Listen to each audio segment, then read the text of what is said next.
Welcome to the Functional Medicine Radio Show with your host, Dr. Carri Drzyzga, known internationally as the Functional Medicine Doc.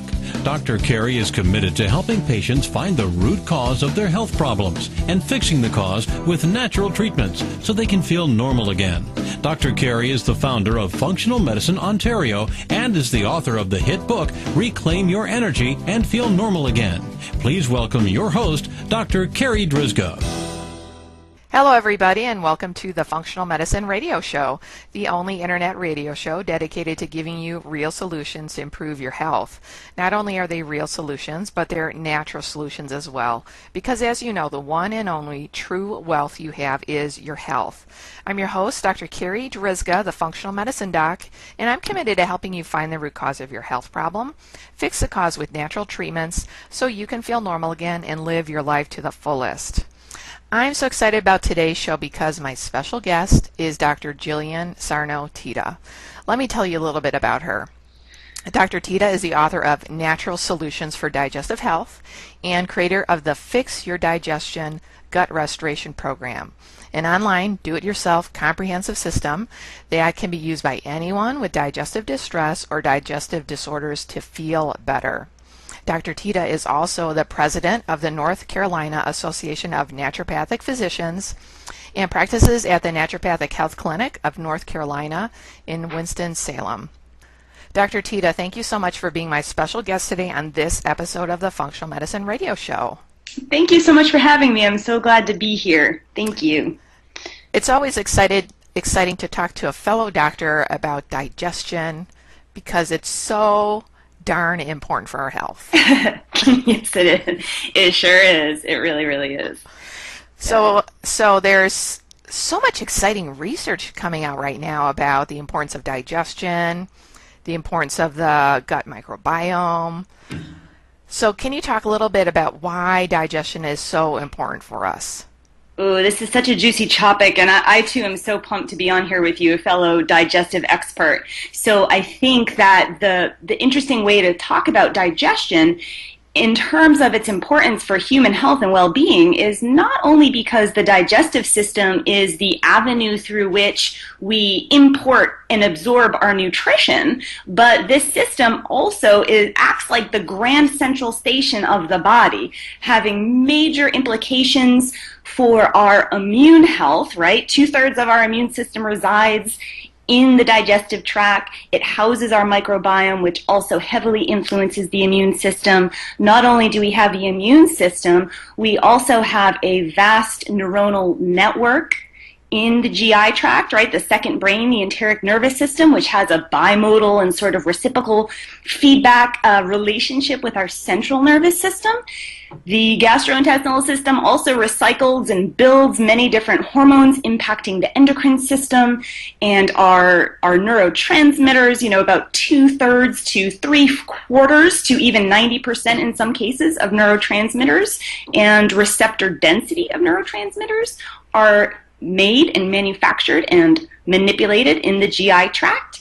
And so that's sort of the health arm. And then from a more holistic arm, if we consider how much money our fellow Americans are spending on digestive aids, whether they are over-the-counter or prescription, in terms of laxatives and acid blockers and all these different types of digestive aids, and then we combine that with cost of medical care for digestive conditions, cost of missed work, we have billions and billions of dollars that we're spending in our hard-earned money that really, if we had a good look at our lifestyle and worked through some of the framework that we're going to be talking about today, that we would be in much better shape, I think. I think so too. So as you were saying, the digestive system is, as you consider it, like Grand Central Station. It connects pretty much to everything else. Yes. I mean, really, I can't think of like any cell or system in the body that the digestive system is not interacting with daily. And I think it's interesting because a lot of folks aren't aware of that. They think, it's just the, it's kind of the chute. I throw some food in there and don't even think about it until I, get the call from nature. But really, it's doing so much more than that. So you mentioned a lot of stuff there. There's the gut immune response, there's the gut brain response, there's the gut hormonal response, there's the gut detox response. There's so many things. Yes. So to have good digestion, a few different pieces of the puzzle have to be in place, right? Can you speak a little bit about that? Yes. So this is a great framework that I use all the time, and I'm sure you're heavily familiar with it as well, especially since it's a tenet of functional medicine.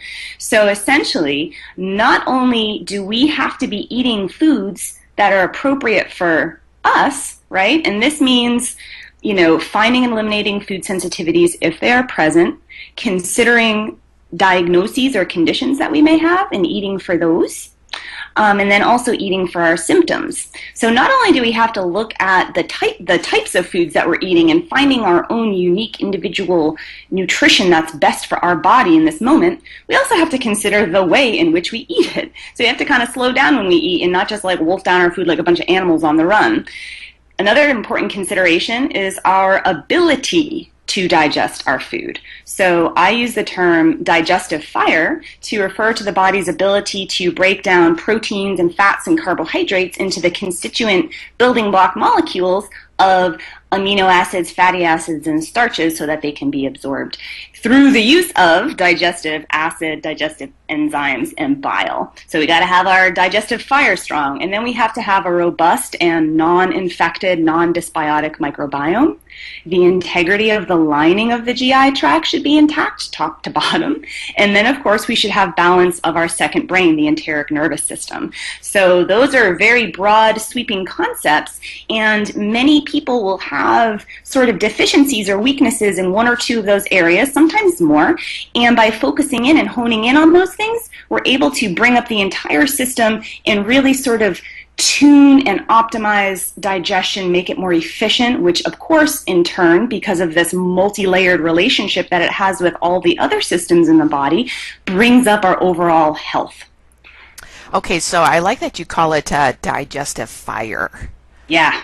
I'm married to an acupuncturist, so he's got that traditional Chinese medicine slant. So I think it's a good way to think about it. So what kind of things happen to our digestive system or our digestive fire as we get older? And then what can we do about those things? Yeah, great question. So the main thing, well, two main things, the things that I think about when I begin seeing folks that are, over maybe 45, 50, 55 years old, couple different categories to think about that are important. The first is our digestive fire actually decreases a little bit. And why is this? This is because the production of stomach acid, which is a very energetically expensive commodity to make because the pH is so low, our ability to make adequate amounts of acid can become compromised as we age, and cellular processes, cellular energy begins to slow. We see a concomitant slowing of the production of not only stomach acid, but also pancreatic enzymes. The other major thing that can happen as we begin to age, and that often happens, is that second brain that we talked about that regulates and monitors and sort of manages and manipulates all aspects of digestion. This begins to become a little bit more fixed and not as flexible. And what does this mean? This means that things that might have not thrown us off in terms of our motility, our regularity, our level of comfort, our level of bloating, things that maybe didn't turn us, turn us upside down 30 years ago, now are, meaning that there's less flexibility in the system. So travel might really throw the GI tract off. Stress might really throw the GI tract off. So in this way, it's very important that as we age, we begin to support both our second brain and our digestive fire. Okay, so then what are some ways that we can do that? How can we support our second brain and our digestive fire? Yes. So here I go back to really thinking about the way in which we eat, because the way in which we eat actually can cover both of these bases. So here's how I usually coach up my clients. When they eat, I have them sit down. I have them put their butt in a chair. I have them, before they actually begin to eat, take 6 to 10 deep breaths. This deep breathing before eating has been shown to balance up the enteric nervous system. Also, it increases the awareness of our central nervous system that we are having food come in. So food is incoming, and this helps stimulate the production of acids and enzymes and bile release. Next, I have people slow down when they eat. So I have them put away their electronics, I have them close out their podcasts, have them put down their phone, and I have them actually be present with their food. So slowing down and chewing really well. So not counting bites or anything like this, but just chewing until the food is a soft paste, let's call it that. And then minding our manners and not talking with our mouth full of food, because this introduces excess air into the system that can create issues later. So by focusing in on that, we're balancing a second brain, and we are giving our body an opportunity to create more digestive fire. Now, we can take it a step further. Some people actually need supplementation of their digestive fire, and in terms of that, we can go with food type stuff like bitter foods, bitters, digestive bitters, apple cider vinegar, things like that in the beginning of the meal to help stimulate fire. Or we can do frank supplementation of digestive enzymes and or supplemental stomach acid. However, I am going to say, if anyone's considering supplementing with stomach acid, the form of which would be betaine HCl, that you make sure that you do not have gastritis or an ulcer. Okay, so you mentioned something there that I love talking to patients about, and that's using bitters. Whether taking herbal digestive bitters or eating more bitter foods. So can you kind of expand on that and why that is so important?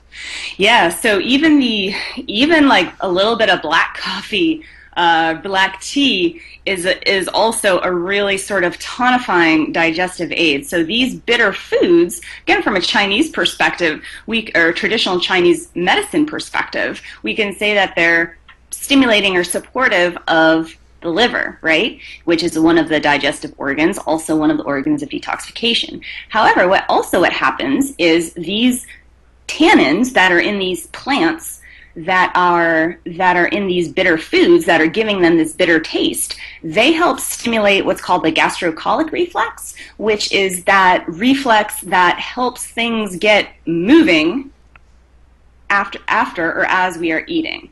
So that in and of itself helps stimulate the production of enzymes, acids, and such, and helps keep us regular.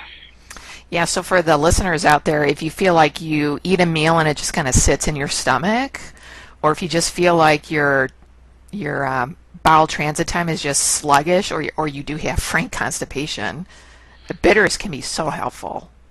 Yes. Absolutely. And they're not really expensive, and you don't even have to get the supplemental version. You can just get bitter greens, and it's springtime here, so it's really sort of the season for these bitter greens.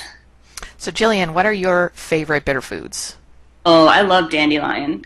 So I actually eat a lot of dandelion leaves, and I eat a lot of kale, and I use apple cider vinegar in many of my salads.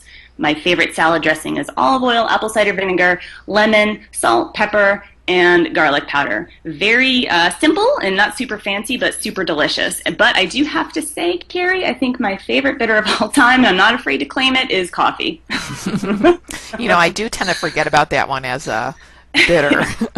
Which is funny because a lot of people rely on it, whether overly so or what have you. Yeah, coffee is a great bitter. Okay, so I'm going to ask you, because I was born and raised in the Midwest, and I've never heard of anybody eating dandelion greens. So do you eat those raw? Do you saute them like you would spinach or chard or something like that? Oh, wow. Yeah, you've never had dandelion greens? Goodness, girl, you got to come to the East Coast and we'll make you a dandelion salad. Okay. So yeah, so raw is going to be pretty hardcore. That's going to be really bitter. Your taste buds are going to be singing to you. You could do them raw. I usually tend to make them like I would make any other green. So I tend to finely chop them. I like to mince them up, and then I saute them in a little bit of olive oil, again with my magic combination of salt and pepper and garlic powder. And they're really nice. You can mix them with other greens to kind of cut it down a little bit. And then if you have a big green salad, cutting up some dandelion leaves and tossing them into that salad is also a great way to work them in. Okay, fantastic. Well, thanks for those tips. Yeah, I love to cook, and I've just figured out that that's like the best way to make greens is to saute them in olive oil, maybe some excellent quality butter with salt and pepper and garlic powder. It's my secret formula. Okay, so I wanted to kind of switch gears and talk about the second brain a little bit more. Okay, so how does that affect our digestive tract, and how does that change as we get older? Okay, so the second brain is this, aka the enteric nervous system. It's this vast neuronal network, this plexus of nerves that starts at the base or the lower esophageal sphincter and lines the entire gastrointestinal system all the way down to the anus. And acting like a literal second brain, it is sort of the commander-in-chief of digestion, monitoring how much food is in what segment of, which intestine, when and where at all times. So it's looking at pH, it's looking at volume, it's looking at how many enzymes do we need here, it's looking at what's our motility like, it's looking at what's our microbiome doing. It's got its fingers in all of those aspects of digestion that we talked about earlier. So it is managing and monitoring all aspects of digestion, including our motility and our regularity, meaning how frequently we poop. The interesting thing about the second brain is that even though it operates independently from the central nervous system, which is to say the brain and spinal cord, it does have like a bimodal relationship with it, meaning it receives input from the central nervous system and it also gives information to the central nervous system. As we begin to age, all of our nervous systems have less flexibility built into them. There's just inherently less flexibility. We have this sort of cultural cliche about being, stuck in our ways, meaning we get completely stressed out if things don't go according to our routine or our plan. And this is very much like mirroring how the nervous systems change as we begin to age. Okay, fantastic. So how do we try and get more flexibility within that system? I know that's the $1,000,000 question, right? So here's how I talk about maintaining and obtaining flexibility in the system. It looks like a few things. My absolute favorite way to balance the enteric nervous system is to have folks get into the habit of going on a daily walk, preferably in nature, preferably in the forest. And I'm talking not about like a power walk like Jane Fonda and ankle weights and things like that. I'm talking about sort of like a stop to smell the roses stroll, where I really coach up about what I call sense drenching, which is when you're walking, you are feeling the air and the sun on your skin. You are looking at what is immediately in front of you, whether it's a car or a tree or a bird or a cat or what have you. You're hearing the sounds that are immediately present. You are, if you catch or when you catch your mind, moseying off in a million different directions, you bring it back to that present moment. So it's almost as if we're practicing a walking meditation. And there's this really neat word in Japanese called Shinrin-yoku, which literally translates into forest bathing. So, forest bathing, or your daily walk, is but one of many ways through which we can balance the enteric nervous system. And this speaks to just a very broad system through which doing more relaxing type activity in conjunction with appropriate exercise, whether that's weight training, interval training, and of course by that I'm talking like subjective to the person. So what's intense for one might be not intense for another, but that doesn't matter what's intense for others. It only matters what's intense for you. So combining functional movements like slow relaxing movements with exercise, those two approaches are wildly important. And then the other piece that I would be amiss to not mention is getting appropriate sleep and adequate sleep. You know, I never really thought about that exercise component, Jillian, but now that you mention that, that makes sense. Yeah. You know, I just kind of had a little aha moment in my brain. I'm doing this whole 3-year functional neurology certification program. And of course, we talk a lot about how can we use movement to exercise and kind of strengthen different areas of the brain. But yeah, so as you were talking about getting exercise for your second brain, for your gut brain, I realized, oh yeah, so getting more movement in your body helps your brain, but it also helps your second brain. That makes total sense now that you said that. Yes, and I'll let you in on a little clinical pearl that I've stumbled across a number of times in those really stubborn cases of constipation. Getting people to move, and when I say move, I don't just mean necessarily exercise. When I say move, I mean like get out there walking, like taking the stairs, parking far away, like just moving a little bit more. You get them to move a little bit and maybe even get them exercising, and then their bowels will move. So I say movement equals movement. It's very difficult in these stubborn chronic constipation cases sometimes. And often those stubborn chronic constipation cases lead us directly back to the second brain. You know, as you know, it's not always like a fiber issue. I mean, rarely is it. Because if it is, they probably already would have figured it out and not come to see us, right? That's right, that's right. Okay, so I wanted to kind of switch gears and talk about some of the most commonly prescribed drugs that are given to people that have digestive disorders and how those medications are actually making our digestion worse. Yeah, so the first one that pops into my mind is all the different classes of the acid blockers, right? The proton pump inhibitors, the H2 antagonists, like all of those guys, your Previcids, your Prilosec, your Protonics, like all of those guys. What these drugs are doing is they are suppressing the release of stomach acid, making us produce much less.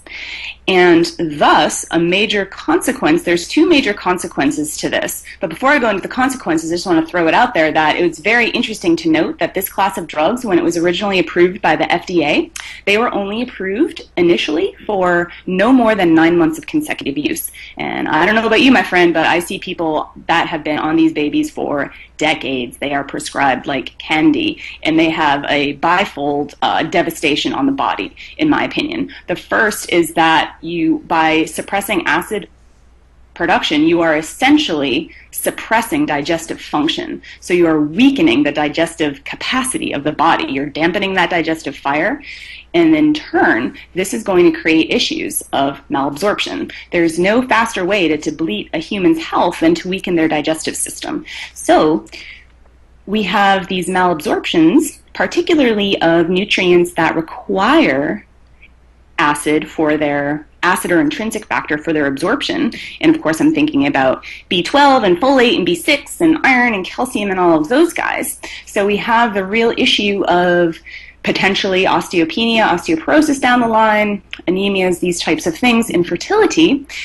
And then on the other side, we have an increased risk of a wide variety of different types of infections, whether they're upper respiratory infections, genitourinary infections, gastrointestinal infections, the most famous of which would be something like C. diff. But I think a lot of people forget that our stomach acid, the mighty stomach acid, is actually a major defense of our body, helps us kill pathogens.